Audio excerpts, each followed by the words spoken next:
Bueno, el ejercicio que teníamos hoy que hacer por los foros que estuvimos trabajando era este. Primero tenían que factorizar esta función polinómica, había que factorizar este polinomio. La mayoría de los que estuve viendo lograron aplicar el teorema de Gauss y darse cuenta que entre los divisores del término independiente, entre los divisores de 8, el 2 hacía 0 el polinomio. Así que con ese valor 2 hicieron la regla de Ruffini.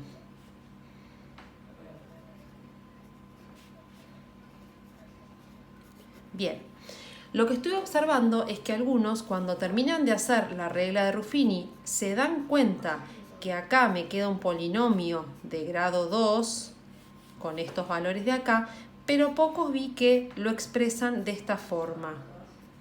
La factorización por el teorema de Gauss implica armar el polinomio con estos valores y multiplicar por el binomio que surge del opuesto del término que poníamos acá para hacer la regla de Ruffini.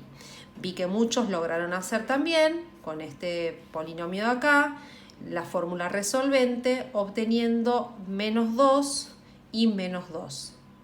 Algunos de ustedes se dieron cuenta que esto me queda x más 2 por x más 2, dos veces el mismo factor, este baja y este factor que se repite dos veces debo escribirlo como x más 2 al cuadrado.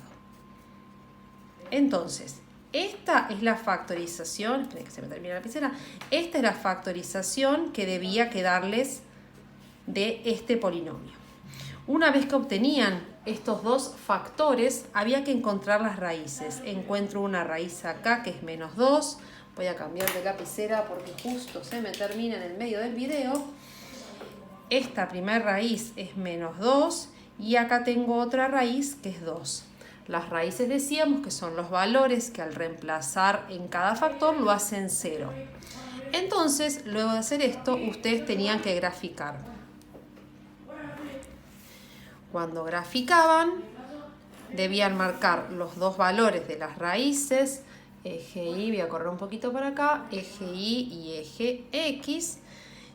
En el 2 tengo una raíz, tengo una intersección con el eje X y en el menos 2 también tengo una intersección con el eje X. Para poder ver cómo graficar esto tenía que pensar que en el 2 la multiplicidad es par, el exponente al que está elevado es 2, es par, por eso en el menos 2 va a rebotar. Entonces la posibilidad es que rebote así o que rebote así. Y en el 2, como la multiplicidad es 1, es impar, va a atravesar. Lo que había que ver era darme cuenta si arrancaba abajo o arrancaba arriba. Entonces podía tomar el primer intervalo, que es entre menos infinito, a ver si me entra acá, menos infinito y menos 2, es mi primer intervalo, es este intervalo de acá. Yo necesito saber en este intervalo si la función es negativa o la función es positiva. Y tomaba un valor cualquiera, por ejemplo, menos 10. Por decir algo, algún valor que esté en este primer intervalo. Y ese valor lo reemplazaba, menos 10 más 2, no importa qué de acá, lo importante es que se eleva al cuadrado. Al elevarse al cuadrado va a dar siempre positivo. El primer factor es positivo. Menos 10 menos 2 da menos 12, no importa si es menos 12, lo importante es que es negativo.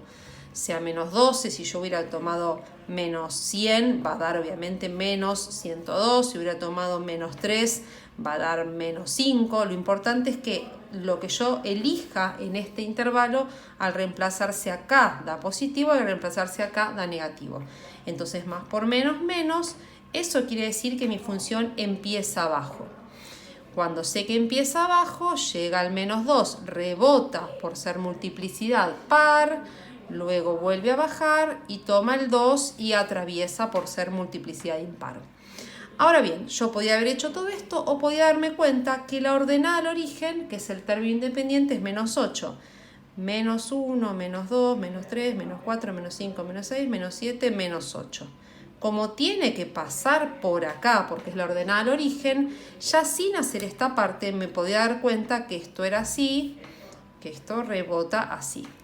Si no me daba cuenta que pasa por acá, tomaba toda esta fórmula de esta manera. Más allá de cuál de las dos formas elijan, siempre tienen que poder marcar la ordenada al origen, que es la intersección con el eje Y, que siempre es el término independiente. Una vez que terminábamos de hacer esto, yo lo que quería ver con ustedes era si podíamos sacar el conjunto de positividad y el conjunto de negatividad. Esos conjuntos de positividad y negatividad tienen que ver con la parte del gráfico que queda por debajo del eje X y la parte que queda por encima. Lo que vamos a hacer es pensarlo.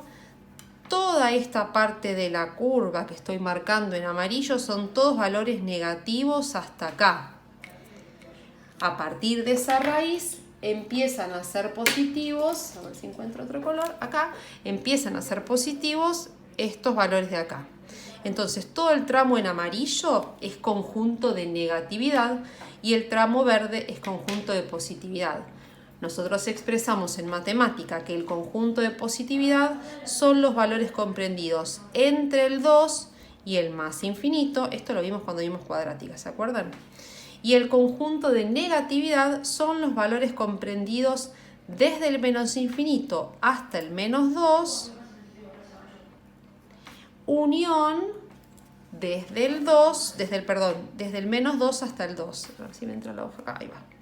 Desde el menos 2 hasta el 2. ¿Por qué yo digo que corta acá? Tomo estos valores hasta acá y los uno con estos. Porque no puedo decir que todos estos valores son negativos. Porque acá hay una raíz. En la raíz se hace 0, no es negativo. Entonces, estos valores son negativos, se hace 0 y estos valores entre menos 2 y 2 vuelven a ser negativos. Y ahí terminaba el ejercicio de hoy. La propuesta era poder factorizarlo, poder graficarlo, y algunos grupos logré pedirles que también saquen los intervalos de positividad y negatividad y otros llegamos hasta acá, hasta poder graficarlo.